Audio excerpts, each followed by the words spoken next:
Sur l'actualité politique en Guinée-Conakry en 15 minutes, du sommet à la base, c'est dans votre émission Oroya Politique. Tous les jeudis, retrouvez Sardi Kondi pour un quart d'heure dans nos débats politiques. 17h, 17h15, des personnalités de la classe politique guinéenne ainsi que les cadres du gouvernement actuel vous donneront de mieux apprécier le thermomètre de la politique locale. Oroya Politique, ensemble relevons le défi de la bonne gouvernance. Émission à suivre également sur nos différentes plateformes numériques. Bonsoir à tous, bienvenue dans Oroya Politique. Nous sommes à l'hôpital préfectoral de Fourekaria pour rencontrer le directeur préfectoral de la santé, échanger autour des initiatives mises en œuvre dans le cadre sanitaire à Fourekaria et également la gestion des hôpitaux. Merci une fois encore de votre fidélité renouvelée au quotidien national Oroya. C'est parti pour un quart d'heure d'émission. Politique, ensemble relevons le défi de la bonne gouvernance. Émission à suivre également sur nos différentes plateformes numériques. Monsieur le directeur, oui. Bonsoir. Bonsoir. Merci de nous avoir reçus chez vous. Merci. Bon, je suis d'abord content de vous avoir reçu. Vous êtes de la presse qui permet de savoir les réalités du pays. On vous remercie pour cela. Merci. Ok. Monsieur le directeur, avant de commencer, oui, faites-nous l'état des lieux au sein de votre préfecture. D'accord. Bon, je dirais que la préfecture de Fourekaria, c'est l'une des 5 préfectures de la région administrative de Kindia, qui, à son sein, dispose 11 structures de santé, centres de santé, et un hôpital préfectoral pour une population de 323 275 habitants. Et cette structure, nous avons 10 centres de santé ruraux, oui, et un centre de santé amélioré, et un hôpital préfectoral. D'accord. Cet hôpital préfectoral constitue l'hôpital de référence de cette structure périphérique. En cas de complications, on réfère à l'hôpital pour la gestion. Et cet hôpital également, il a 7 services techniques, c'est-à-dire un service de la médecine générale, oui, de la pédiatrie, de la chirurgie, de la maternité, des urgences, du cabinet dentaire, et service de prise en charge des maladies à potentiel épidémique, qu'on appelle CTP. Okay. Il y a aussi d'autres services d'appui, le laboratoire, la pharmacie, l'imagerie, la maintenance, la transfusion sanguine qui est rattachée au laboratoire. Donc, ça c'est la présentation de façon générale de la structure sanitaire.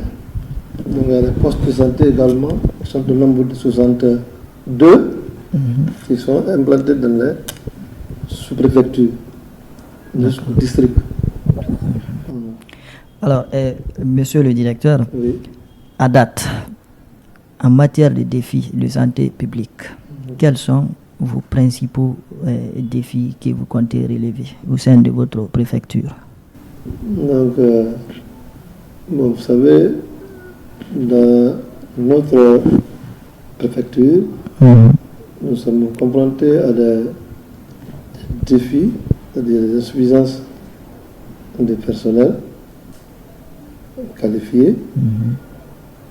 Mais heureusement que l'État vient de recruter un nombre important de personnel. À date, on a même demandé de remonter nos besoins en personnel, voire. Donc ça peut-être, ça va être réglé bientôt.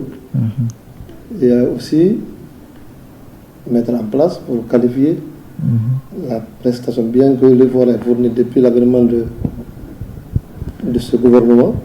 Beaucoup d'efforts sont fournis, oui, mais ça reste encore.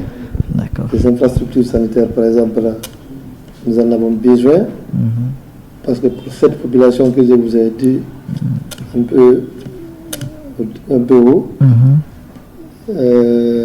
il faudra encore mettre en place d'autres infrastructures où on peut opérer. D'où, tout récemment, il y a eu pose de pierre de 2 centres de santé améliorés au niveau de Monsaya et de Farmoria, précisément à Pamelap.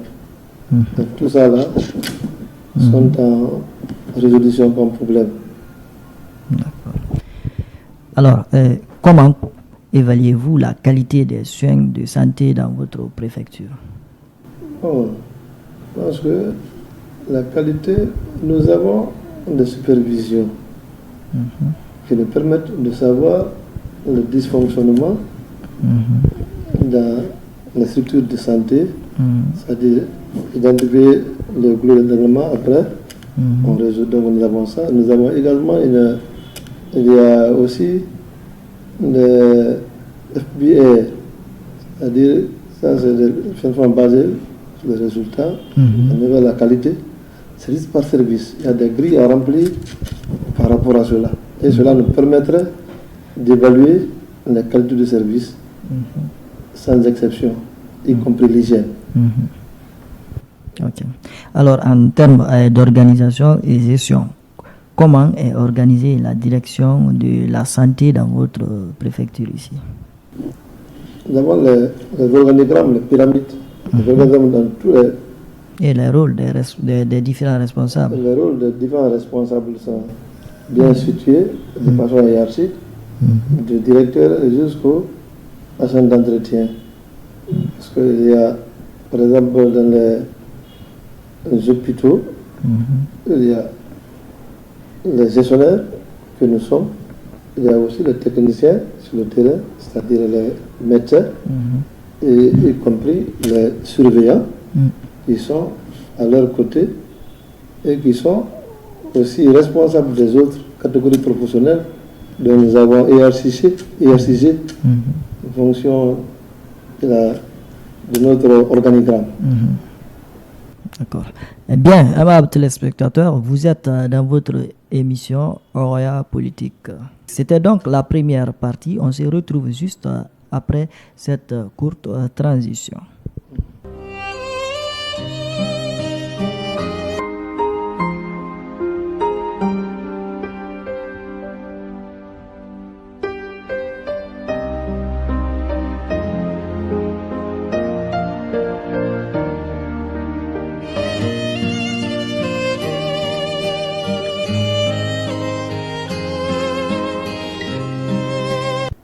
Voilà, aimables téléspectateurs, des retours ici sur ce plateau à Fouré-Caria pour continuer la deuxième partie de l'émission Oroya Politique avec le directeur préfectoral de santé de Fouré-Caria, Dr Mamadou Daouda Kamara. Monsieur le directeur, on va continuer cette émission. Cette fois-ci, dites-nous comment vous gérez les ressources humaines et financières pour assurer la prestation de soins de santé de qualité. Merci. C'est une très bonne question. Si nous prenons au niveau de la préfecture, les ressources humaines, comme je vous ai dit, nous avons une organisation au niveau du district qui consiste toujours à se réguler sur notre organigramme. Chaque service gère en tenant compte des normes et procédures et le respect de la hiérarchie. Nous gérons nos ressources humaines ainsi. En matière de ressources financières, parce que l'État des fois subventionne les hôpitaux, même le district, il y a quelques appuis au niveau du sanitaire pour subvenir un peu aux besoins des activités vers la planification de supervision et pour avoir des résultats escomptés. D'accord. Donc c'est dans ce cadre-là, mais il y a l'appui de l'État. Donc, vous savez, c'est un service public parce que c'est une structure à moindre coût. C'est pourquoi l'État vient appuyer. c'est pas comme les privés où les choses sont exorbitantes. Non, ici, c'est un service à moindre coût, des fois même la prise en charge des indigents et qui ne paient rien, mais en bas, c'est un système de recouvrement ou bien de gestion qu'on appelle titre de créance. Et on le délivre. Quelquefois, d'autres peuvent recouvrer. Il y en a qui ne peuvent pas recouvrer. Mais puisque c'est un service public, on met ça à l'actif d'indigents. D'accord. Monsieur le directeur, en termes d'équipement et tout ce qui est logistique, est-ce que la préfecture de Fourikaria est bien équipée pour faire face à n'importe quelle situation d'épidémie ou autre? Bon, je pense que, vous savez, depuis l'avènement de ce gouvernement, à la tête de M. Mamadi Doumbouya, la santé a été une de ses priorités, parmi les priorités. Bien sûr. Et la mise en œuvre de ces politiques sont réalisées plutôt par le ministre de la Santé, que je salue d'ailleurs par son dynamisme et son souci d'abord de qualifier les structures de santé et des personnels. En matière d'équipement, beaucoup d'efforts sont fournis par rapport à ça. Mais, vous savez, la Guinée, tout a été une priorité. Bien sûr. Mais quand ce pouvoir est mis en place, franchement, nous avons bénéficié de beaucoup d'équipements, mais encore, ça reste parce que toute la Guinée, c'est pas une seule fois. Sinon, il y a même une centrale d'oxygène dans les régions qu'on est en train d'inaugurer. Le vendredi passé, on était à Kindia, quelque chose qui m'a plu, parce que là, nous avons manque d'oxygène dans nos blocs opératoires, mais franchement, ça a été pour moi un de soulagement. Parce que le fait de construire cette centrale d'oxygène et puis gratuitement pour la population qui a un sens de vie, parce que l'oxygène c'est la vie. Si on en a besoin comme le sang, si on n'en a pas à l'instant, c'est autre chose. Donc ça, c'est un atout pour nous en matière d'équipement et d'approvisionnement d'intrants. Il y a certaines... Mais il y a aussi d'autres choses qui restent, que nous avons recensé, les insuffisances et remontées pour pouvoir, dans les jours à venir, franchement, nous mettre à disposition aussi. Monsieur le directeur, il y a certains services de santé gratuits. Est-ce que cette gratuité est visible ici? Est visible? Oui. Ok. Parce que moi, par exemple, les soins à petits ergots, les césariennes et des accouchements, ils se passent gratuitement chez nous à l'intérieur du pays. Même quand on veut évacuer des femmes en travail ou qui ont des complications, on les transporte gratuitement en ambulance jusqu'à Conakry. Donc ça, c'est observé chez nous. Monsieur le directeur, le diabète, comment vous gérez la situation des personnes souffrantes de cette maladie dans votre préfecture et comment vous arrivez à les prendre en charge, parce que c'est pas facile, c'est une maladie compliquée. Merci.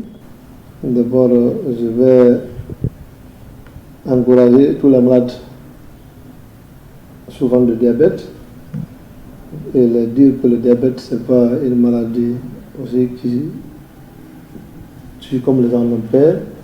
L'ont peur, c'est une maladie comme les autres. Dès que vous en avez, vous pouvez vivre longtemps en respectant les principes du traitement. Donc, les gens profitent également de faire dépister, même pas dans ce cadre-là, mais c'est la meilleure manière de prévenir ou traiter. La prévention, c'est consiste au dépistage précoce. Maintenant, ce qui concerne notre hôpital pour la prise en charge, c'est que nous n'avons pas un service spécialisé de diabétologie. À 100 km déjà, c'est la capitale. Nous ambitionnons même créer ce service-là ici parce que ça devient un problème important de santé publique. Le fait que nous avons un service spécialisé, notre prise en charge ici, dès que l'on détecte, parce que tout malade qui vient aux urgences aujourd'hui, systématiquement on les soumet au test parce que il y a des malades, il y a des personnes asymptomatiques qui marchent sans signe. Mais dès que vous prenez vous les testez, vous verrez vraiment ils ont une hyperglycémie élevée. Vous les référez directement au service spécialisé pour les prendre en charge. Parce que la référence également c'est une compétence. Monsieur le directeur, nous sommes à quelques minutes de la fin de cette émission. Oui. Mais avant de la clore, dites-nous, est-ce que vous êtes confronté à des problèmes au sein de cette... Oui. Comme tout administrateur, il y a des difficultés des fois auxquelles on est confronté, mais qu'on parvient à surmonter à la mesure de nos possibles. Et ce qu'on ne peut pas surmonter. Maintenant, pour répondre aux besoins des citoyens, est-ce que vous avez mis beaucoup de mécanismes en place? Oui, il y a beaucoup de mécanismes en place. Parce que d'abord, on a un point focal de communication ici de la promotion de la santé, au niveau sanitaire. Donc, il y a des informations qu'on peut passer dans la radio communautaire, parce que ça va partir à la source des besoins de la population, des informations sanitaires. Maintenant, si par exemple, en cas de maladie, ceux qui viennent ici, ils sont correctement pris en charge, et ceux que l'on puisse référer, on les réfère. Et la fréquentation aussi en fait foi, parce que ça évalue en fonction de ça. D'accord. Alors, monsieur le directeur, la toute dernière question. Quelles sont vos perspectives pour l'avenir de la santé dans votre préfecture, Fourie-Karia? Bon. Les perspectives auxquelles on s'attend dans la préfecture, c'est d'abord suffisamment construit à travers le ministère, vraiment de mettre en place des infrastructures sanitaires performantes, comme on a commencé. Je pense que bientôt, nous allons commencer à mettre en place la construction des centres de santé améliorés qui vont désengorger beaucoup de populations qui souffrent dans les zones rurales très reculées. Donc, ça, déjà, nous en avons. Nous voulons que dans les avenirs, même l'hôpital là, que franchement soit élargi, c'est-à-dire une extension de cet hôpital, parce que la population commence à l'observer en moteur de capacité. Donc ça, c'est des choses que nous ambitionnons. Merci beaucoup, monsieur le directeur, de nous avoir reçus. Si vous avez un dernier message, allez-y. Bon, moi, le message que je vais lancer, je vais d'abord vous remercier très sincèrement pour venir à l'hôpital, dans notre préfecture, pour vous enquérir des réalités sanitaires. Le message que je vais lancer d'abord à la population, c'est de croire en la médecine moderne. Parce que généralement, ce que vous faites là, ça permet aux gens de voir les images ou bien entendre. On reçoit des malades ici qui traînent au stade terminal, qui viennent qu'on ne peut rien. Donc ce message, parce qu'on est là pour ça, d'abord la santé de la population de Fourie-Karia. C'est en plus aux autorités sanitaires qui ne cessent pas de nous appuyer, qui continuent à veiller sur nous, dans ce cas, nous sommes en train de le faire toujours, venir nous apportent coup de main par la supervision, par la mise en place des équipements pour pouvoir répondre à certains besoins de la population. Et vous aussi, les journalistes, que vous continuez vraiment à venir périodiquement pour s'enquérir des réalités de notre pays. Merci, monsieur le directeur. Ça n'est pratiquement fini au compte de cette émission Oroya Politique. Merci à vous tous de l'avoir suivi. On se retrouve dans un autre numéro. Excellente soirée à vous. Bonsoir.